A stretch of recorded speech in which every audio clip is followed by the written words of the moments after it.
नमस्कार, IND 121 में आपका स्वागत है। मैं हूं आपके साथ नवीन पुरोहित और आज हमारे साथ चर्चा करने के लिए मौजूद हैं मध्य प्रदेश सरकार के सीनियर IAS एस विश्वनाथन जी, जो मध्य प्रदेश पर्यटन विकास निगम के MD हैं। विश्वनाथन जी, आपका IND 24 में बहुत बहुत स्वागत है। नमस्कार नवीन जी, आपको और सभी IND 24 दर्शकों को भी बहुत बहुत नमस्कार। सर, जिस प्रकार से मध्य प्रदेश की अगर हम भौगोलिक स्थिति देखें तो मध्य प्रदेश देश का हृदय प्रदेश है और किसी भी राज्य से मध्य प्रदेश को देखें, अगर मध्य प्रदेश के अंदर आने को, अगर कोई उसकी सीमा को देखें तो 200-300 किलोमीटर की डिस्टेंस तय करके हर व्यक्ति मध्य प्रदेश में आ सकता है।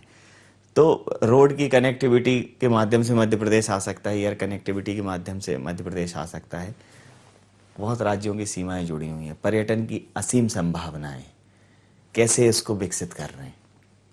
आपने सही कहा नवीन जी, ये मध्य प्रदेश हृदय नगरी है, तो हार्ट ऑफ इंडिया में हम लोग का पोटेंशियल बहुत ज़्यादा है। आप वाइल्ड लाइफ कहेंगे तो पूरा हमारा कान्हा, पेंच, बांधवगढ़, सतपुरा, हम पूरा टाइगर स्टेट हम भी है, लेपर्ड स्टेट भी हम लोग ही है, तो बहुत अच्छा संभावना है। पिलग्रिमेज अगर हम देखेंगे, हमारे पास ओमकारेश्वर है, उज्जैन है, अमरकंटक है, चित्रकूट, ओरछा, तो उसका पोटेंशियल भी बहुत ज़्यादा है। इसके अलावा राजस्थान सब लोग कहते हैं कि हेरिटेज में नंबर 1 में रहता है करके, बट उसके इक्वल हमारा भी बहुत अच्छा उपलब्धि है। आप ग्वालियर देखेंगे, इंदौर देखेंगे, बुरहानपुर देखेंगे, जितना भी लोकेशन आपको मिलेगा मालवा एरिया और ग्वालियर में, सब हिस्टोरिक रेप्लिका है।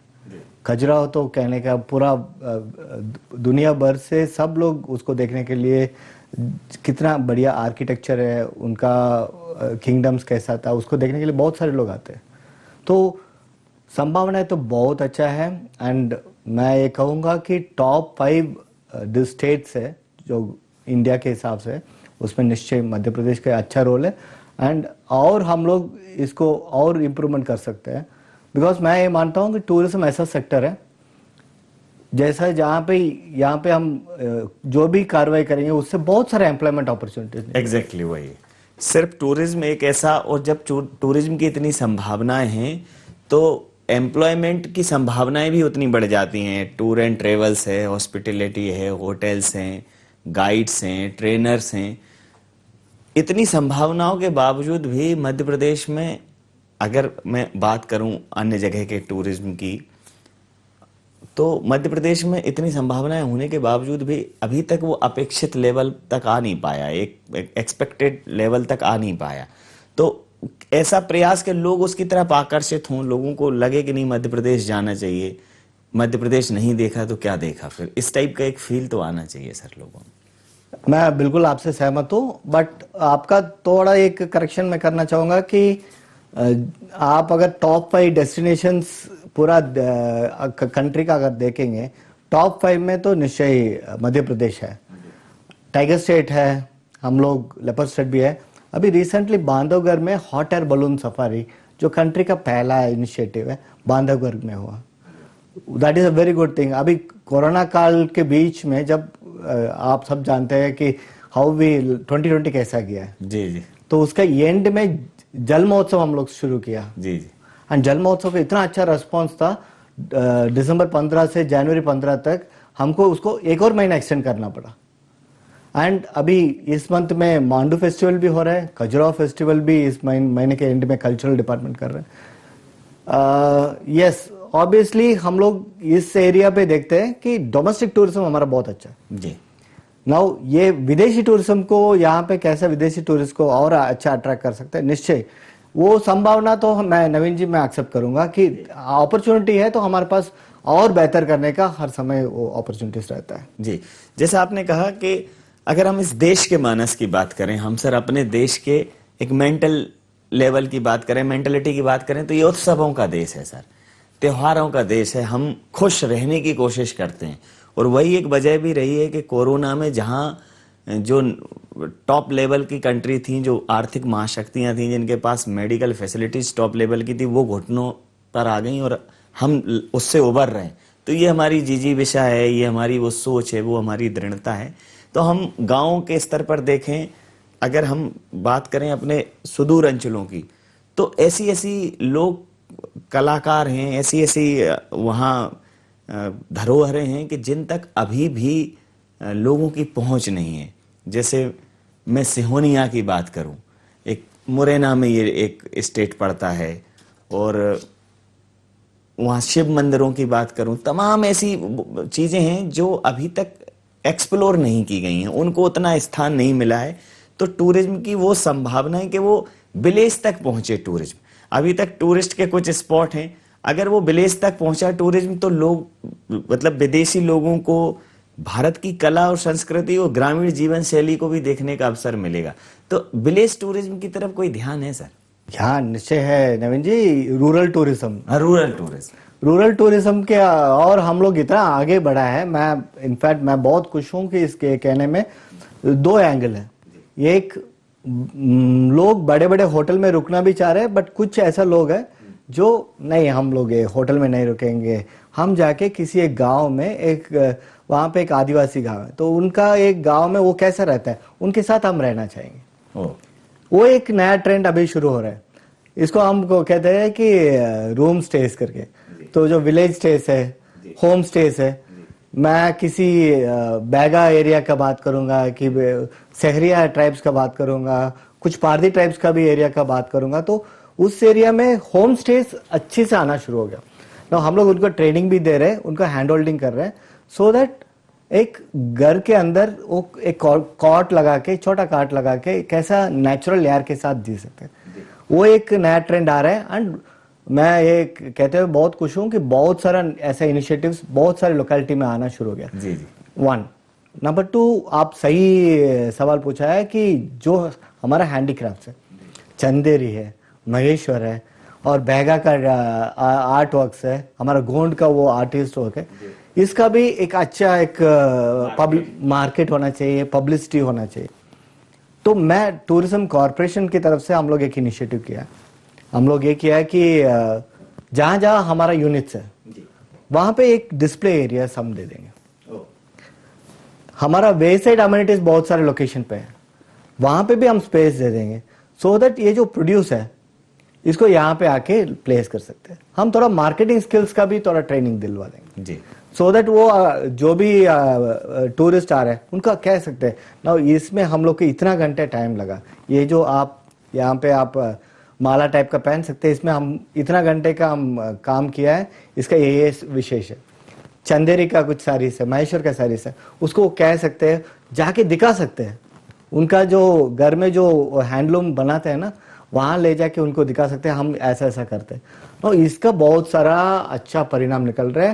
एंड हमको लग रहा है in the next 1 to 2 years rural tourism और ये आर्टिफैक्ट्स और हैंडीक्राफ्ट्स है ना, that will be taking a big boost. जी, स्टार्ट हुआ है, बट आई थिंक आने वाले दिन में इसका अच्छा परिणाम दिखेगा। जी। अगर मैं सर बात करूं कि अभी जो मध्य प्रदेश पर्यटन विकास निगम है उन्होंने एक नवाचार किया, होटल्स की जगह मोटेल्स, एक टूरिस्ट मोटेल्स बनाए, जहां संभावनाएं नहीं थी, चाहे वो दतिया की बात हो या फिर अन्य इस तमाम सारे हाईवेज पे भी आपने वो खोले हैं, और उनका रिस्पॉन्स इतना अच्छा है कि लोगों को एक दिमाग में रहता है। कहीं ना कहीं हमारे देश की व्यवस्था में सरकार के प्रति तमाम सारे सवाल हों, लेकिन फिर भी सरकार की अगर निशानी लगी है तो उसके ऊपर थोड़ा सा विश्वास होता है, एक रिलायबिलिटी उसको आती है।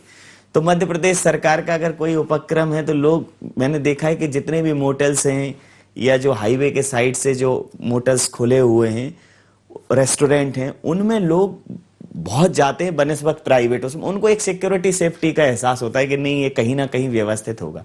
तो जो पीपीपी मोड में जो आप काम कर रहे हो, उसका रिस्पॉन्स कैसा आ रहा है सर? जैसा आप जानते हैं, हमारा टूरिज्म कॉर्पोरेशन की तरफ से वो डोडी पहले एक यूनिट होता था। तो जो भोपाल से इंदौर जाते हैं उनका एक मस्ट स्टॉप, यहाँ पे रुक के थोड़ा चाय पीते, थोड़ा कुछ समोसा वगैरह खा के जाते थे। तो वहां से फिर हम लोग को ये मन में लगा कि जो व्यक्ति यहाँ से खजुराहो जा रहे, यहाँ से अमरकंटक जा रहे, जबलपुर से जा रहे, उनका रास्ते में एक जगह पे रुक के वहां पे उनका खाने पीने का सुविधा कैसा हो सकता है। नो उनको वॉशरूम यूज करने का कहाँ पे फैसिलिटीज प्रोवाइड कर सकते हैं। तो ये एक कॉन्सेप्ट है जिसमें लास्ट 3 साल से काम कर रहे थे। हर 30-40 किलोमीटर्स में एक वे साइड अम्यूनिटीज जहाँ पे आपको वॉशरूम फैसिलिटीज रहेगा, साफ सुथरा रहेगा। जी जी, आपको सबसे वहाँ- बड़ी बात तो वही है सर, Correct. प्रॉपर हाइजीन मिलेगा वहाँ आपको। करेक्ट। जी ना इसके साथ भी उनको कुछ खाने के लिए खाने का फैसिलिटीज मिलेगा, उनको पानी का सुविधा मिलेगा। एंड अगर लोकल एरिया में वहाँ पे एक छोटा सा गैदरिंग होना है, छोटा एक पार्टी करना है, तो बिजनेस वायबिलिटी के लिए उसका भी एक ऑप्शन है। तो ये मैं कहूँगा कि बहुत सारे लोकेलिटी में आ गया एंड ये सक्सेसफुल मॉडल निकल रहा है। जी, इसमें कुछ कॉरपोरेशन सब्सिडी दे रहे हैं सर? नहीं, हम लोग इस जो भी इसमें स्टार्ट किया है ऑलमोस्ट कंस्ट्रक्शन वगैरह हम लोग करके दिया, तो उनको सब्सिडी वो कंस्ट्रक्शन वाला पार्ट ऑलरेडी आ ही गया। जी। एंड जो इनिशियल बहुत रूरल एरियाज में भी हम लोग वेरी नॉमिनल अमाउंट पे इसको बिड आउट किया। एंड मैं एक बोलते हुए मुझे बहुत खुश लग रहा है कि बहुत सारे लोग जो भी इन्वेस्टमेंट किया उनका 5 ईयर का जो टेंडर है उसमें पहला साल में वो निकाल दिया। एंड ये एंटायर 30 ईयर्स का लीज पीरियड है। तो it's a wonderful business opposition and नया लोकेशंस भी हमारे मन में है, जहाँ जहाँ टूरिस्ट जाने का उम्मीद है वहाँ पे नया लोकेलिटीज आइडेंटिफाई करके उसको भी बिड आउट करें। एक सर कोर कॉम्पिटेंसी की बात है कि हम प्रेजेंट में यहाँ हैं और इन फ्यूचर यहाँ जाना चाहते हैं, तो वो कैसे डिसाइड किया है कि अभी आगामी 2-3 सालों में ये 2-3 चीजें हम इस्टेब्लिश करेंगे कि मध्य प्रदेश का टूरिज्म देश के पटल पर और इंटरनेशनल लेवल पर भी, क्योंकि हमारे यहाँ कुछ इवेंट्स तो ऐसी होती हैं जो अद्भुत है, जो हैं ही नहीं, मतलब रेयर ऑफ रेयरेस्ट हैं। जैसे हमारा महाकुंभ है, तो जो पिछला साल का कुंभ था, इंटरनेशनली लोग वहाँ आते हैं कवर करने। तो एक धार्मिक पर्यटन और एक ग्रामीण पर्यटन, रूरल आपने बोला कि रूरल टूरिज्म हो गया, एक धार्मिक पर्यटन भी है कि लोग वहाँ आएं, वहाँ रुकें, उन धार्मिक नगरियों के विषय में जानें, तो एक इंटरकनेक्टिविटी मिलेगी। लोग अगर महाकालेश्वर आ रहे हैं तो वो उज्जैन भी चले जाएं, ओमकारेश्वर चले जाएं, फिर वहाँ से मांडू चले जाएं, धार चले जाएं, तो एक टूरिज्म बेल्ट या टूरिज्म पाथ भी डेवलप कर रहे हैं कि ऐसा नहीं हो आदमी आए, उज्जैन आया और उज्जैन से चला गया। वो आए तो थोड़ा रुके, थोड़ा घूमे, उसको स्टेप टू स्टेप कनेक्टिविटी मिलती जाए, उसको एंगेज करने का कोई प्लान है सर? निश्चय, अगर एंगेज नहीं करेंगे तो टूरिज्म सेक्टर बढ़ेगा नहीं। एक अभी क्या चल रहा है, अभी कोरोना पीरियड में हम लोग जो देख रहे हैं 200-300 किलोमीटर से टूरिस्ट आके जा रहे हैं। बट वेरस अगर आप बिफोर कोविड का अगर देखेंगे, it used to be packaged. Ujjain Omkareshwar Indore ये एक पैकेज ही रहता है। फिर आपका ओरछा खजुराहो वो एक पैकेज में रहता है। फिर अमरकंटक एरिया जबलपुर के साथ जुड़ा रहता है। नाउ ये पैकेज इसलिए सक्सेसफुल होगा बिकॉज इंडियन टूरिस्ट का मन में है वैल्यू एडिशन कितना, एक टूर पे वैल्यू एडिशन कितना हमको हो सकता है। तो ऑब्वियसली हमको उस टाइप का एक प्लान पैकेज उनको देना चाहिए। एंड उज्जैन का जब प्री कोविड टाइम पे हम लोग का बिजनेस था, that used to be very good business because and that is connected to Omkareshwar. जी, जिस प्रकार से सर राजस्थान में एक पुष्कर में मांग मेला लगता है तो वो धार्मिक पर्यटन, लेकिन इंटरनेशनली वो लोगों को अट्रैक्ट करता है। अगर हम अपने मध्य प्रदेश की एक स्टडी करें तो आप ये पाएंगे कि मध्य प्रदेश के हर अंचल में लगभग किसी न किसी रीति रिवाज को लेकर एक मेला ऑर्गेनाइज होता है। जैसे ये झाबुआ में एक भगोरिया करके एक, अभी जब होली का त्योहार आएगा तो भगोरिया करके 8-10 दिन का मेला होता है, जो वहाँ के ट्राइबल जो लोग हैं वो खुद ऑर्गेनाइज करते हैं। तो इस प्रकार के जो रूरल में उत्सव ऑर्गेनाइज होते हैं, मेले ऑर्गेनाइज होते हैं, अगर उनको हम एक प्लेटफॉर्म पर ले आएं और उनको थोड़ा सा हाईलाइट करें, क्योंकि वो ऑर्गेनाइज करने वाले लोकल हैं, लेकिन वहां तक लोग उनको देखने के लिए नहीं पहुंच पा रहे हैं क्योंकि उसकी पब्लिसिटी नहीं है। जैसे भगोरिया बहुत अच्छा उत्सव होता है, मैंने खुद उसको कवर किया है। ग्वालियर का एक बड़ा मेला है, व्यापार मेला। तो हमारे यहाँ जितने भी मेले, उत्सव, आयोजन, उनको गवर्नमेंट थोड़ा सा सपोर्ट कर दे, थोड़ा सा पुश कर दे, उनको एक प्लेटफॉर्म पे ले आए कि नहीं ये होते हैं, उनको अपने पटल पर रख ले, उनको एस्टेब्लिश कर दे। सर क्या इस विषय में कोई सोच है कि जितने मध्य प्रदेश में लोग खुद से जो करते हैं और जो सालों से चले आ रहे हैं, उन मेलों को, उन उत्सवों को आप रिकॉग्नाइज करेंगे, उनका एक कैलेंडर बनाएंगे कि धार झाबुआ में इस टाइम होता है, ग्वालियर अंचल में इस टाइम होता है, तो मध्य प्रदेश में मतलब उत्सव का माहौल रहे पूरे टाइम और वो लोगों की नॉलेज में रहे सर। आपका वेरी वैलिड क्वेश्चन है। मैं ये बताना बहुत गर्व भी कहता हूँ कि लास्ट 2 साल पहले, इसके पहले नहीं था, लास्ट 2 साल पहले एक डिस्ट्रिक्ट लेवल पे एक कमिटी गठन हुआ है जो टूरिज्म डेवलपमेंट, पहले क्या होता था, it used to be state level पे जो शासन चाहते हैं उसके हिसाब से होता था। तो 2018 में जी 2018 में एक नया सोच हुआ था दैट डिस्ट्रिक्ट लेवल पे हमको वो सोच को ऊपर लेके आना है। नाउ हमारा जितना 52 डिस्ट्रिक्ट्स है, 52 डिस्ट्रिक्ट्स में टूरिज्म प्रमोशन काउंसिल्स का गठन हुआ, जिसका चेयरमैनशिप कलेक्टर के पास रहता था। तो उनका लोकल लेवल पे जितना भी फंक्शंस है, जैसे मैं जब हरदा का कलेक्टर था तो उस टाइम पे वहाँ पे हम लोग का एक बोना उत्सव, एक 7 साल 8 साल पहले एक इवेंट होता था। फिर बीच में वो कुछ कारण से वो आगे आ नहीं पाया, तो हम लोग सोचा है कि हम इसको दोबारा रिवाइव करना चाहिए। तो उस टाइम हम, सिंस मैं कलेक्टर था, तो उस time district tourism promotion council पे हम इसका प्रस्ताव रखा। ये प्रस्ताव रख के गवर्नमेंट को हम ये प्रपोज दिया था, ऐसा एक उत्सव हरदा जिले में होना चाहिए। तो आप इमीडिएटली हमको गवर्नमेंट की तरफ से रेस्पॉन्स आया एंड उसका फंडिंग भी किया। नाउ इंस्टेड ऑफ यहाँ शासन लेवल पे सोचने के अलावा हम लोग इसको डिसेंट्रलाइज कर दिया। बिल्कुल, तभी पहुंच पाएगा सर। करेक्ट। नाउ यहाँ तक पहुंचने का बहुत सारे लोगों को दिक्कत रहेगा, बट डिस्ट्रिक्ट लेवल पे पहुंच पाएंगे। डिस्ट्रिक्ट लेवल पे, लोकल लेवल पे सब लोग को जानकारी भी रहता है, ये इंपॉर्टेंट मेला है, इंपॉर्टेंट प्रोग्राम है, यहाँ पे ये उत्सव होता है। जी।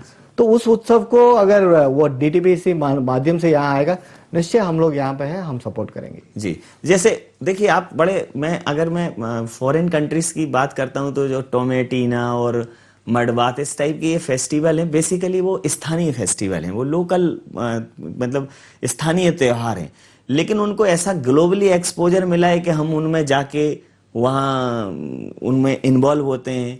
जैसे साउथ में केरला में जैसे जल्लीकट्टू टाइप के उत्सव है, जल्लीकट्टू है, हाँ, बोट फेस्टिवल्स है। तो ये जो जैसे इस प्रकार की जो फेस्टिवल अपना रूप खो रहे हैं, ये जो कोऑर्डिनेशन कमेटी है सर, ये डिसेंट्रलाइज तो हो गया, लेकिन क्या संभाग लेवल पे और संभाग के बाद फिर कॉरपोरेशन के लेवल पे इनकी ऐसी एक कनेक्टिविटी है कि वहां से कोई प्रस्ताव आए तो उसको प्रस्ताव कितना जायज है, उसको कैसे एग्जीक्यूट किया जा सकता है, उसका एक पूरा सिनॉप्सिस है सर? हाँ, इसको हम लोग एक पूर्ण रूप दिया है एंड जितना मैक्सिमम हम डिस्ट्रिक्ट प्रमोशन काउंसिल से आया, टूरिस्ट प्रमोशन काउंसिल से, तो ऑलमोस्ट सबका ऑलमोस्ट मान्य हो रहा है। जी जी।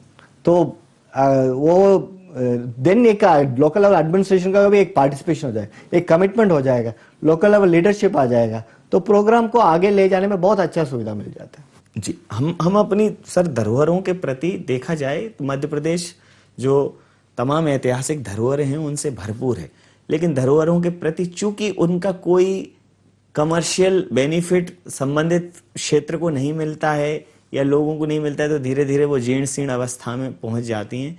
तो क्या ऐसा कोई एक प्लान आप कर रहे हैं, जैसे एक आर्कियोलॉजिकल सर्वे ऑफ इंडिया है, स्टेट आर्कियोलॉजिकल सर्वे है, ये जो पुरातत्व विभाग है, इनके कोऑर्डिनेशन करके कि हम उन जगहों को आइडेंटिफाई करें, अगर वो किसी के मालिकाना हक में हैं तो हम उसको समझाएं कि आप इसको होटल में तब्दील करिए, आपके यहाँ मेला होता है तो उस टाइम पर ये, मतलब लोगों को कहीं ना कहीं टूरिज्म के लिए मेंटली प्रिपेयर करना भी बड़ी चुनौती है।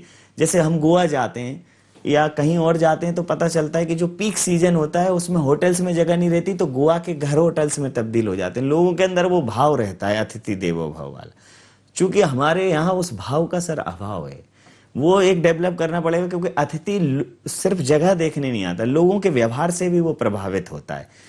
मध्य प्रदेश ने बहुत अच्छा इस दिशा में काम किया, लेकिन और काम करने की जरूरत है, क्योंकि हर जगह सरकार सर लोगों को हाथों हाथ नहीं ले सकती। टूरिज्म फ्रेंडली एनवायरनमेंट की मैं बात कर रहा हूँ सर। टूरिज्म फ्रेंडली एनवायरनमेंट निश्चय होना चाहिए एंड अभी उस दिशा में जाहिर है। मैं ये कहूँगा कि लोकल लेवल पे अनलेस कम्युनिटी को इन्वॉल्व नहीं करेंगे ना, वो नहीं आएगा जी। एंड अभी उस दिशा में हम लोग जा रहे हैं, बिकॉज कम्युनिटी का पार्टिसिपेशन होना है। कम्युनिटी को, अगर यहाँ पे एक टूरिस्ट लोकेशन है, यहाँ पे टूरिस्ट आएंगे तो यहाँ पे 10 फूड स्टॉल्स आने का संभावना है। तो लोकल लोग को उसमें लगेगा कि अच्छा ठीक है, हमारे बाई है यहाँ पे, एक ही कैन अर्न सम मनी, उनका एक धंधा यहाँ चल सकता है। अगर वहाँ पे लोग को लगेगा अच्छा मेरे पास एक ऑटो है, हम लोग ऑटो से यहाँ ले जाने का एक सुविधा दे पाएंगे, तो लोग को ये लगना चाहिए कि that is a employment opportunity, और हमारा जो एंटायर एरिया का प्रमोशन हो रहा है जी। तो वो धीरे धीरे आएगा जब कमिटमेंट लोकल लेवल और एंगेजमेंट करना है। तो इसलिए मैं कह रहा था ये कमेटियां जो बनाई, yes that will bring the engagement. अगर यहाँ से हम डिसाइड कर दिया कि शासन लेवल पे हम लोग सोच लिया यहाँ पे ये होना है, सवाल ही नहीं, अब संभव ही नहीं है सर। हाँ, लोकल लेवल पे डिमांड आना चाहिए। हम यहाँ पे ऐसा एक टूरिस्ट अट्रैक्शन बढ़ाना चाह रहे हैं, गाइडेंस, कंसल्टेंसी, हैंड होल्डिंग करने के लिए हम रेडी है जी। बट आप वहां पे हमारा इस एरिया का ये स्पेशलिटी है, इस स्पेशलिटी को महत्व करना है करके लोग ये कहते हैं सर कि मध्य प्रदेश की जो आय है उसमें सिर्फ और सिर्फ टैक्सेशन के अलावा मध्य प्रदेश पे बहुत ज्यादा कुछ नहीं है। अगर हम खनिजों की बात करें, उद्योगों की बात करें तो बहुत बड़ा स्कोप नहीं है, लेकिन टूरिज्म का मध्य प्रदेश में अनलिमिटेड स्कोप है। जब हम नेशनल लेवल पर, इंटरनेशनल लेवल पर टाइगर स्टेट, लियोपार्ड स्टेट, इस टाइप की रिमार्केबल अचीवमेंट्स दर्ज करा रहे हैं, तो सरकार का जो ध्यान है वो ध्यान निश्चित रूप से इस दिशा में आना चाहिए। इन्वेस्टमेंट हो, सरकार का सपोर्ट हो, टूरिज्म को बढ़ाने के लिए जो फंड हो, उस दिशा में जब आप सरकार को प्रपोज करते हैं, सरकार का रिस्पॉन्स कैसा है इसको लेके? नहीं, इनफैक्ट मैं ये कहना चाहूंगा कि फर्स्ट टूरिज्म पॉलिसी हम लोग 2016 में लेके आए थे एंड इसका अमेंडमेंट 2019 में भी हुआ था। तो उस टूरिज्म पॉलिसी में इन्वेस्टमेंट प्रमोशन बहुत है, मतलब कोई भी अगर इन्वेस्टमेंट करने के लिए आ रहे हैं यहाँ पे, उनका एटलीस्ट इतना इन्वेस्टमेंट हो गया था, इतना परसेंटेज सब्सिडी, क्लियर कट। अभी हम अगर देखेंगे आपको बांधवगढ़ में बहुत सारा प्राइवेट इन्वेस्टमेंट मिलेगा, आपको खाना पेंच में बहुत अच्छा मिलेगा, बहुत अच्छा, आपको सतपुरा में मिलेगा, मडाई में आपको खोजते रहते हैं कहाँ पे। तो इन्वेस्टमेंट पोटेंशियल मैं बताऊंगा कि बहुत अच्छा है। मांडू में नया रिसोर्ट्स भी आ रहा है प्राइवेट इन्वेस्टर से। पहले एक जमाना होता था जब गवर्नमेंट ओनली नया लोकेशन, वो स्टार्टिंग के लिए वो जरूरी है, बट वंस वो स्टार्टिंग होने के बाद उस लोकेलिटी का बढ़ावा हो गया तो प्राइवेट इन्वेस्टमेंट बहुत अच्छा आ रहा है। मैं ये कहते हुए मुझे बहुत खुश है, निगम का या बाकी प्राइवेट होटल्स का लास्ट दिसंबर से अभी तक अच्छा रिस्पॉन्स, मतलब ऑलमोस्ट सबका रूम सभी फुल हो रहे हैं, पर्यटक लोग बाहर आ रहे हैं। बिल्कुल ठीक बात। अब सर एक और एक प्रचलन बढ़ा है कि पहले लोग घूमने फिरने को ऐसा सोचते थे कि उन्हें जाना है, घूमना फिरना है, दिन रात व्यस्त रहना है। अब घूमने फिरने का एक नया ट्रेंड डेवलप हुआ है कि दिन भर जो 24 घंटे मशीनरी जो युग है, इस आपाधापी से दूर होने बिल्कुल शांत सुकून में भी जाना। एक नया टाइप का टूरिज्म डेवलप हुआ है जिसमें हंगामा नहीं है, इसको लेजर टूरिज्म कहते हैं। जी लेजर तो उसको लेके मध्य प्रदेश, मतलब अब दो माइंडसेट हैं सर कि एक टूरिस्ट हंगामा चाहता है, उत्सव चाहता है, मेला चाहता है, और एक टूरिस्ट चाहता है कि वो थोड़ा सा शांति से चला जाए, आयुर्वेदा चाहता है, पंचकर्म चाहता है, सुकून से रहना चाहता है, जंगल चाहता है, प्रकृति चाहता है। तो क्या दोनों फ्रंट पर मध्य प्रदेश अच्छा काम कर रहा है? वेलनेस टूरिज्म में हम लोग तो आगे बढ़ना शुरू कर दिया। रामैया आयुर्वेदा करके एक बैंगलोर का एक ऑर्गेनाइजेशन है, वो लोग पर्टिकुलरली बहुत सारा एजुकेशन इंस्टीट्यूशन, उनके पास मेडिकल कॉलेज है, आयुर्वेदा कॉलेज है ना। हम लोग बीच में हम लोग सोचा है कि यहाँ पे ऑथेंटिक आयुर्वेदा यहाँ पे आना चाहिए एंड वो भी टूरिस्ट सेंट्रिक कंटेम्परेरी आना चाहिए। तो हम लोग एक टूरिज्म कॉर्पोरेशन से बिड हुआ एंड रामैया आयुर्वेदा पार्टिसिपेट किया, दे केम। तो हम लोग शॉर्टली 7 निगम का यूनिट्स में पंचकर्मा आयुर्वेदा यहाँ पे लॉन्च करने वाला। This will be first time जहाँ पे अभी हुआ नहीं है, अभी इस महीने में स्टार्ट होने वाला है। जी। फरवरी महीने में स्टार्ट होने का पूरा प्रयास चल रहा है जी। नाउ ये wellness tourism will be the next thing. अभी उसके लिए बहुत सारे पर्यटक लोग आएंगे। नाउ किसी को अगर अभी लग रहा है कि हमको केरला जाना है, आयुर्वेदा क्या है देखने के लिए, वो नहीं है। मध्य प्रदेश में भी उन लोग को एक ऑथेंटिक आयुर्वेदा होगा। मोस्ट लाइकली स्टार्टिंग हम पचमढ़ी से ही करेंगे। तमाम परिभाषाएं सर टूरिज्म की आ रही हैं, नहीं, इनफैक्ट wellness मैं ये tourism- कहूंगा कि हम लोग एक छोटा छोटा अपॉर्चुनिटीज को वेट करते हैं। लाइक कोविड के टाइम पे वर्क फ्रॉम होम इतना पॉपुलर हो गया, जी and after some time work from home लोगों को लगने लगा अरे यार हम इरिटेट हो रहे हैं, हम थोड़ा स्ट्रेस अप हो रहे हैं कि एक फोर दीवार के अंदर ही है। तो हम उस टाइम पे लेके आए वर्केशन, वर्क प्लस वेकेशन। आप instead of work from home करें, वर्क आप लोकेशन पे जाके लोकेशन पे जाके कर सकते हैं। जो जंगल रिसोर्ट में जाके वहां पे बेस्ट ऑफ वाईफाई दे दिया, वहां पे जाके आप आराम से आपका काम भी कर सकते हैं, नेचर का एंजॉय भी कर सकते हैं। एंड जब ओपन एयर कोविड टाइम पे सिनेमा थिएटर में लोग जाना ही बंद हो गया, बहुत सारे सिनी प्रेमी ऐसे लोग हैं जिनको मूवी देखने के लिए मन लगता था। तो उस टाइम पे हम लोग सोचा है कि व्हाई नॉट एक drive in open air cinema launch नहीं करें। आप अपनी कार में बैठे हैं और सिनेमा एंजॉय कर रहे हैं। ओपन एयर में बैठ जाइए, आपको गाड़ी में बैठ के मूवी का आनंद ले लीजिए। कोविड का भी प्रोटेक्शन हो जाएगा, मूवी का भी आनंद हो जाएगा। जी जी तो हम लोग ये सोच रहे हैं कि जो भी अपॉर्चुनिटी है, जो भी एक इवेंट है, उसको कैसा अपॉर्चुनिटी करो। जनरली जब टूरिज्म की बात आती है और जो ऐसे तमाम सारे ऐसे न्यूज़ चैनल्स हैं जो ये डिस्कवर करते हैं कि टूरिस्ट स्पॉट, तो हम जब उन डॉक्यूमेंट्रीज को देखते हैं तो बड़ी इच्छा होती है कि कोई एक ऐसा कैमरा पर्सन, कोई एक ऐसा रिपोर्टर, जर्नलिस्ट आए और मध्य प्रदेश को भी खोजे कि वो अगर वो वर्ल्ड रिसर्च करे, वर्ल्ड घूमे तो उसके जहन में मध्य प्रदेश रहे, एमपी वाकई में आ जाए। भाई अब मध्य प्रदेश के अगर हम एडवर्टीजमेंट की बात करें तो आपने बड़े इनोवेटिव मध्य प्रदेश को वो एडवर्टीजमेंट दिए और उन्होंने कई पुरस्कार जीते। तो देश की रैंकिंग में जब आप बात करते हैं रचनात्मकता की और फैसिलिटीज़ की, क्रिएटिविटी की, तो मध्य प्रदेश किस जगह पर है? टॉप 5 पे है जी, टॉप 5 पे है। पूरा देश का अगर देखेंगे तो मध्य प्रदेश टॉप 5 पे है। जी। सेंट्रल से कितना सपोर्ट मिलता है सर मध्य प्रदेश? सेंट्रल में हम लोग का इंफ्रास्ट्रक्चर डेवलपमेंट में अच्छा सपोर्ट मिलता है। हम लोग को स्वदेश दर्शन स्कीम था, उसमें 70-80 करोड़ का काम होता रहता है। हमारा अभी रिसेंटली हमारा माननीय चीफ मिनिस्टर अमरकंटक में इनॉग्रेशन किया प्रसाद योजना का। अमरकंटक का डेवलपमेंट के लिए 50 करोड़ रुपए मिला है, एंड ओमकारेश्वर का डेवलपमेंट के लिए भी हम लोग को 50 करोड़ मिला है। सेकेंड फेज में भी ले जाएंगे। एंड आप पहले एक बार बात करते समय पैकेजिंग का बात किया था, तो उस टाइम पे स्वदेश दर्शन ऐसा ही एक है जहाँ पे आपको हेरिटेज सर्क्यूट, जहाँ जहाँ हेरिटेज लोकेशन है उसको पैकेज बना के उसको डेवलप करना है। एको सर्क्यूट है, आपको गांधी सागर डैम है, यहाँ पे नर्मदा, इतना विशाल नर्मदा नदी है, उसको डेवलपमेंट है, उसका भी एक 70-80 करोड़ का एक डेवलपमेंट प्रोजेक्ट है। तो वाइल्ड लाइफ सर्क्यूट का अनदर। तो गवर्नमेंट ऑफ इंडिया का अच्छा फंडिंग भी रह रहा है, एंड आने वाला दिन में भी हम लोग को स्वदेश दर्शन स्कीम में थोड़ा गाइडलाइंस चेंज होने के बाद भी चल रहा है। वंस वो गाइडलाइंस रिविजन हो जाएगा फिर उसका भी नया प्रोजेक्ट आना शुरू हो जाएगा। धूप में घूमो, बहारों में नहाकर देखो, जिंदगी क्या है किताबों को हटाकर देखो। Learning not only from books, learning also from life, learning from nature. तो मध्य प्रदेश पूरे देश को सिखाने के लिए, पूरे देश को दिखाने के लिए, विश्व को दिखाने और सिखाने के लिए पूरी तरह से तैयार है, और अजब भी है और गजब भी है। सर जितने सहजता से और जिस गहराई से आपने मेरे प्रश्नों का जवाब दिया, मैं ये समझता हूँ कि हमारे दर्शकों को निश्चित रूप से ये एहसास होगा कि मध्य प्रदेश में पर्यटन की अपार संभावनाएं हैं, और मध्य प्रदेश में अतिथि देवो भव का भाव जागृत हो जाएगा, तो निश्चित रूप से ये संभावनाएं और बलवती होंगी। आपका बहुत धन्यवाद, बहुत आभार। नमस्कार।